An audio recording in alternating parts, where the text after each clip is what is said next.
कभी भी पढ़ाई से मत भागिए, क्योंकि पढ़ाई एक ऐसी युक्ति है कि जिसके पास कोई हथियार तो नहीं है, क्योंकि हम जानते हैं उसके पास हथियार कोमल कोमल जैसे कलम है, कापी है, ये सब उसके हथियार है, फिर भी जिसको चाहो उसको परास्त कर सकते हो। अगर हथियार नहीं भी लिए हो और आपका दिमाग आपके पास डेवलप्ड है जबरदस्त, तो आप किसी से भी पार पा सकते हो। तो पहली बात तो शिक्षा को ग्रहण करना बहुत जरूरी है, जिसमें हम जानते हैं कि आजकल ढेर सारे कंपटीशन एग्जाम चल रहे हैं। उन कंपटीशन एग्जामों में हमें पहली बात छोटी छोटी जो जानकारियां होती वही पूछी जाती, क्योंकि हम सभी लोग उनको नहीं पढ़ते। तो आइए हम सीखते हैं चंद्रमा ग्रह के बारे में, कि चंद्रमा ग्रह जो है उसके बारे में कौन कौन सी जानकारियां महत्वपूर्ण है जो एग्जाम में आ सकती हैं कंपटीशन में। चलिए सबसे पहले हम चंद्रमा के बारे में जानकारी प्राप्त करेंगे।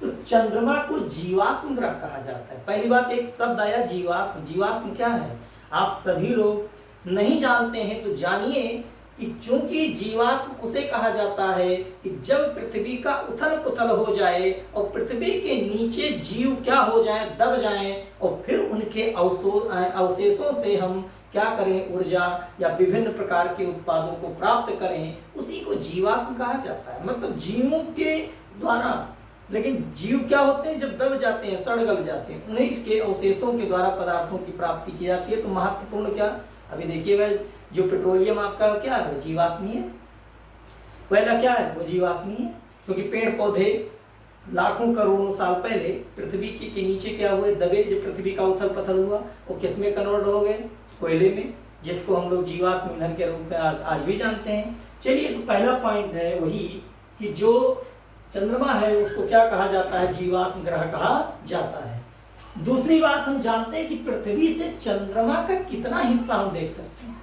ये हमें तो लगता है कि गोल गोल चंद्रमा हम पूरे हिस्से को देख पा रहे हैं, लेकिन नहीं, चंद्रमा के 59% हिस्से को हम केवल पृथ्वी से क्या कर सकते हैं, देख सकते, बाकी हिस्सों को हम नहीं देख सकते, क्योंकि हम नीचे बैठे हैं, ऊपरी भाग में कहाँ दिखाई देगा। तो उसीलिए कहते हैं कि जो चंद्रमा का भाग निचले स्तर से देखा जा सकता है, कितना परसेंट है, 59% है। फिर बारी किसकी आती है, आगे चलिएगा कि पृथ्वी से चंद्रमा की जो दूरी है वो कई किताबों में कई प्रकार से दी गई, लेकिन फिलहाल के लिए मैं जो बता रहा हूं वो याद रखिएगा कि 4,06,000 किलोमीटर पृथ्वी से चंद्रमा की क्या है, दूरी है। फिर आगे बढ़िए दूसरे पॉइंट पे, हम जानते हैं हमारे यहाँ एक बात कही जाती है, उस बात को आप लोग शायद भली बात जानते होंगे, कहते हैं कृष्ण पक्ष, और हम लोग जानते हैं कि शुक्ल पक्ष होता है, उसको अंधेरी रात और उजेरिया रात के नाम से देहात में जानते। कहते नहीं कि भैया अब अंधेरिया आई गए है, अब जो है तुम उजेरिया दिखाई न पड़ी, उजाला न रही। फिर कहते हैं कि उजेरिया आई गए है, अब 15 दिन का हुई मौज हुई। तो हमारे यहाँ 15 दिन का शुक्ल पक्ष और 15 दिन का कहा होता है कृष्ण पक्ष। अंधेरिया और उजेरिया वही का कहा जाता है। तो वही चीज वैज्ञानिक भाषा में बताओगे भैया, वह का जान है कि वह गोलार्ध जिसे हम पृथ्वी से कभी नहीं देख पाते, उसी को अंधेरा पक्ष कहा जाता है। मतलब ऐसा, क्योंकि चंद्रमा भी अब भाई पृथ्वी घूम रही है, तो कहते हैं कि पृथ्वी के घूर्णन के कारण कभी कभी हम चंद्रमा का जो भाग नहीं देख पाते हैं भैया, उसी को हम क्या कहते हैं, अंधेरा पक्ष कहते हैं। क्योंकि जो देख पाते हैं उसको हम लोग क्या कहते हैं, उजियारा पक्ष कहते हैं। इसीलिए कृष्ण पक्ष और शुक्ल पक्ष का निर्माण किया गया। तो आगे फिर देखें कि लैटिन भाषा में चंद्रमा को क्या कहा जाता है, तो लैटिन भाषा में चंद्रमा को लूना कहा जाता है। एक शब्द वैज्ञानिकों ने खोजा और बताया कि जो चंद्रमा है ये लैटिन भाषा में इसको लूना कहा जाए। क्या कहा जाए भैया, लूना कहा जाए। आगे देखें अगला पॉइंट में आकर के कहते हैं कि पृथ्वी का एकमात्र प्राकृतिक उपग्रह है, वही का नाम भैया का है, चंद्रमा है।